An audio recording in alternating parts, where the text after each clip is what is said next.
Hi, and welcome back to Business News. Breaking news today, are Tim Hortons and Burger King merging together? It appears so. Today, on August 26th, Tim Hortons and Burger King entered an agreement under which the two recognized companies joined hands to create the world's third largest quick service restaurant company. With a combined sale of $23 billion, the new company now has over 18,000 restaurants in around 100 countries, headquartered still in Canada.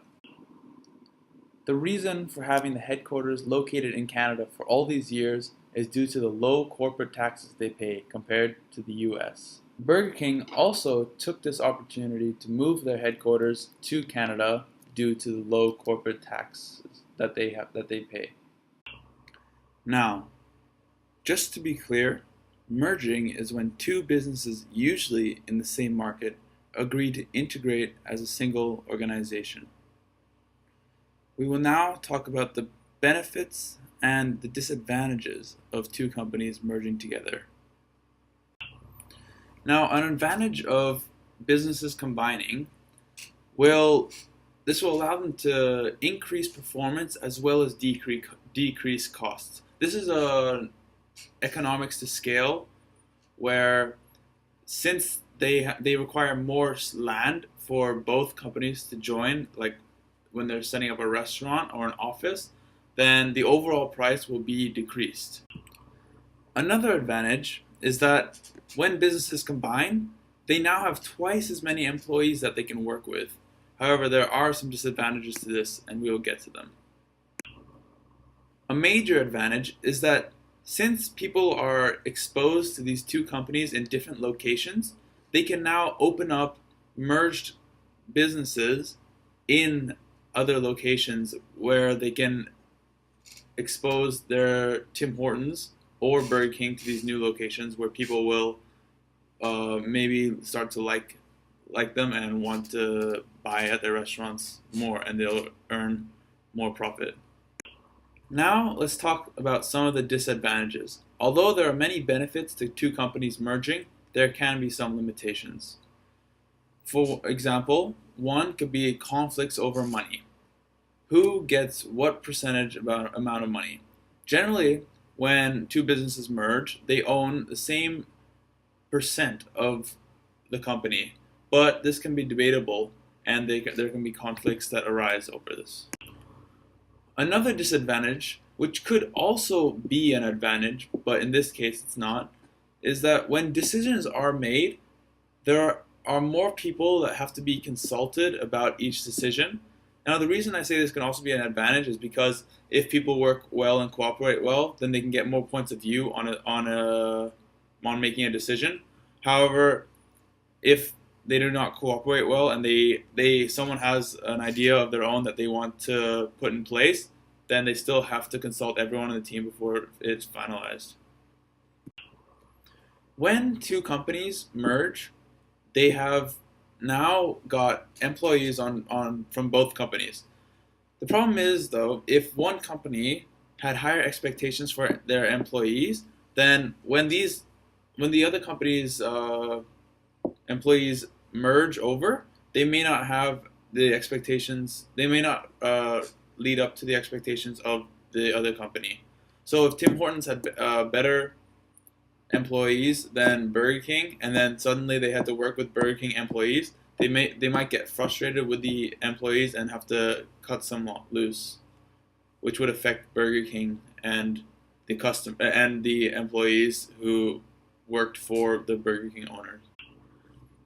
A company has its own mission statement and vision statement, which is the vision statement is what they hope to achieve in the near future, their aspirations, and the mission statement is just a reason why their organization exists. So when two companies merge, like Tim Hortons and Burger King, they will most likely have different vision statement and different mission statement. And the point is that the employees have to live up to those statements in order to make everything efficient. However, if they are known to another statement, then it might be challenging for them to have to decide what statement to follow and whether they can follow it efficiently. Some more breaking news. Vodafone made a major decision into the Indian telecom market by acquiring 52% stake in the Indian telecom company Hutchison SR. Now, a business acquisition is when a company acquires another company in order to build on strengths or weaknesses of the acquiring company. It results in the business growing quicker and allowing them to gain profit, but there are some limitations to this. It also basically means that one company now owns the other company, and the people who were in charge of the other company do not have as much say. Now, some advantages of acquiring another company. Vodafone now creates a bigger and more competitive and more cost-efficient business as they sell more products and have more employees. They've also increased their revenues, which is the salary that they take home, since they've combined money from both organizations. They also have increased skills and market impact. This means that other companies have to look up to them as they've now acquired a lot more money and a lot more customers who were customers of Vodafone as well as Hutchison SR.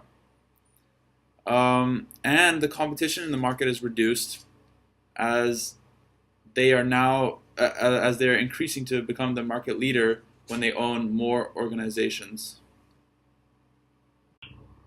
Some of the disadvantages are that they have to pay higher costs.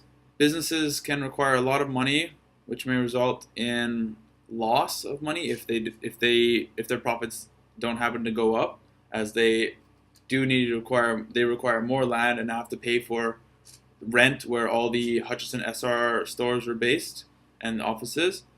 There's hostile takeovers, which will reduce the overall goodwill and could result in the loss of customers. And also, to save money, many workers may have to be fired, reducing the skilled workforce, as they don't necessarily need to have twice the employees they had when they acquired the other company. Anyways, that's business today. Thank you for joining us on Business News. We'll see you tomorrow.